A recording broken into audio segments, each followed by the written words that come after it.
Okay, so what's the difference between four-wheel drive and all-wheel drive? Rain, sleet, hail, and snow. What do they all have in common? Well, they can really up your driving, especially if you're trying to get to your girlfriend's house in some little wrong-wheel drive jalopy with a blizzard howling outside. Okay, so your front or rear-wheel drive isn't designed to tackle that sort of turbulence. Then what is? I mean, how about a badass brawler with four-wheel drive? But what about SUVs and sports cars with all-wheel drive? Will they get you there? And what the hell's the difference between four-wheel drive and all-wheel drive anyway? Well, if you don't know, you better stick around, because in this video, we're gonna tell you everything that you need to know about the four-wheel drive versus the all-wheel drive debate. And if you're new here, my name's Brad Danger, this is Ideal, so please subscribe and turn on that notification bell, because we're dropping the edutainment heat pretty much every single day. All right, you ready? Because I am. Buckle up, and let's go. Okay, so you want a car that's gonna handle well in hairy conditions? Well, then you definitely wanna get one with all-wheel drive, because you're gonna wanna be pushing all that power down to all four wheels. And if you want a straight up bruiser, then you're gonna want a truck, SUV, or Jeep with four-wheel drive. And this is Tina, and she gets just about anywhere that you need to go, and some places that you don't. But if you're a novice car buyer, you may not know the difference between either. And both are good in their own right, and both have their pros and cons. And sure, both will put power to all four wheels, but which one do you choose? Well, that could be the difference between gliding comfortably down a snowy road and ending up in a ditch. So I'm gonna start out with the more common all-wheel drive, which is way more popular than four-wheel drive, and I think it's because it's on a lot of Audis and Subarus and just normal daily drivers, where this thing over here, yeah, I mean, we do daily drive it, but well, we'll get to the four-wheel drive in a minute. Okay, it was getting a little chilly out there, and it's getting a little too snowy to drive that Porsche 911 in the snow because I have summer tires on it. So we're gonna talk about all-wheel drive in here and why it's more popular than four-wheel drive. And that's really because car makers have optimized all-wheel drive for on-road use. So it begs the question, is it better than four-wheel drive on-road? Well, maybe? See, all-wheel drive, it has the ability to send torque to all four tires simultaneously. And that's while modulating the amount of torque between the inside and outside wheel to maximize grip. And that is the name of the game, really. Grip. The arch nemesis of the evil twin slip. Man, I just rhymed, I didn't even mean to. And you guys know that more grip means more cornering speed and less slippage on each wheel when driving in the treacherous weather. Now, how does all-wheel drive actually get all that grip? Well, it uses fancy differentials to distribute power to whatever wheel that needs it the most based on slip. Or it'll even take power away from a wheel if necessary. For example, the Subaru WRX STI uses an additional center differential, which acts just like the other differentials in each of the axles, but instead of splitting power between the left and right, it splits it from the front and the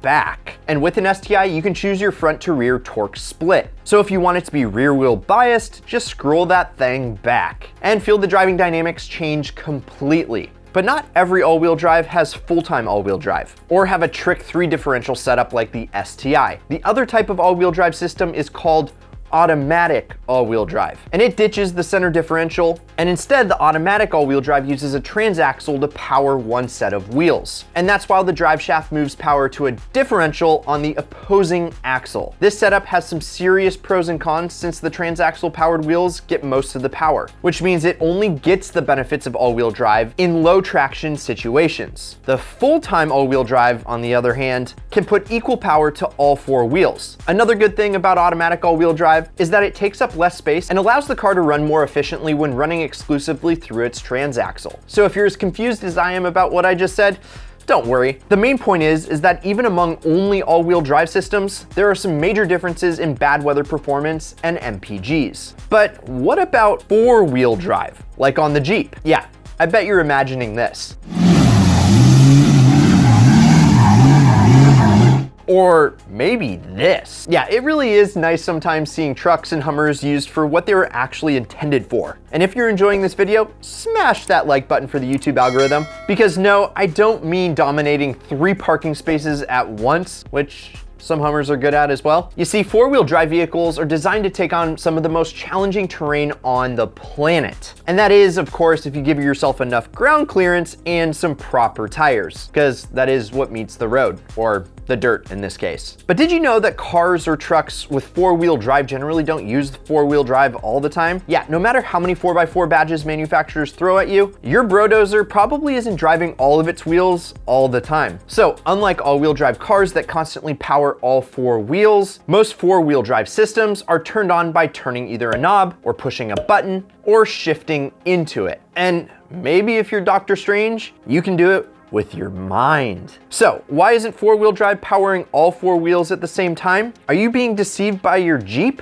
Well, it's basically when four-wheel drive is selected, it locks the front and rear differential together, making both wheels on each axle turn at the same speed. So what if you're driving on paved roads? Well, normally a car's wheels rotate at different speeds when turning a corner. So when a four-wheel drive system locks the front and rear drive shafts together, you get all four wheels going the same exact speed. So if you were trying to take a sharp corner with a four-wheel drive, your driveline's just gonna bind up and you'll both be feeling it and hearing it and just all the mean shakes and rattles, kind of like a massage chair, if you will. Except it's a terrifying, life-threatening event. And if you turn in too sharp, your front tires might hop and just lose grip off the asphalt. And that, to put lightly, is just not something that you want. So why are four-wheel drives even sold then? It sounds just downright worse than all-wheel drive, right? But wait, do all-wheel drives still beat out four-wheel drives on loose surfaces like snow and sand and mud? Well,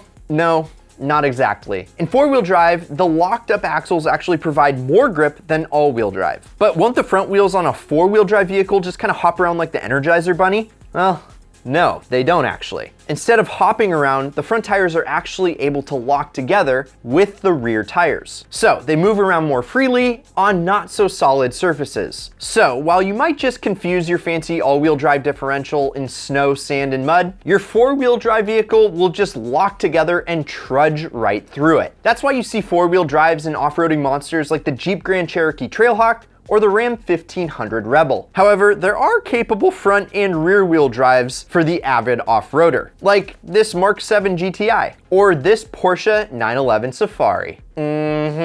Because traction doesn't just have to do with the wheels that they power. Cars with better suited tires and less powered wheels can be just as capable, or maybe even more so, than ones with ultra powered wheels and trashy burnt out tires. I'll say it again, grip. Yes, grip is the name of the game. And another factor that weighs into grip is, well, weight. No, like W-E-I-G-H-T. Don't wait for me. Just weight, the heaviness. Because having a lighter car is better in certain situations. And that's why Subarus are well respected for their off-roadiness, whether they're slinging mud or spitting out sand. Their light builds compared to other four or all-wheel drive models make them an absolute off-road weapon. A brand new Subaru WRX tips the scales at roughly 3,300 pounds. Whereas a two-door Jeep Wrangler is 700 pounds more. That's pretty light for a four-wheel drive rig, but Subarus are just that much lighter. So, while it's important to know the differences between four-wheel and all-wheel drive, it's also important to understand that it's not everything. But the answer to the question, what is the difference between four-wheel drive and all-wheel drive? Well, it isn't that simple, as I'm sure I showed you in this video. If I were you, I'd stick to all-wheel drive for on-road use and maybe the occasional off-road stint. But if the Baja 1000 is calling your name, then it's gotta be four-wheel drive or die, baby. And again, if you enjoyed this video, please hit that like button. It lets us know to make more content like this. And if you're new here, I'm Brad Danger. This is Ideal. Please subscribe, turn on that notification bell, and as always, keep living the ideal lifestyle.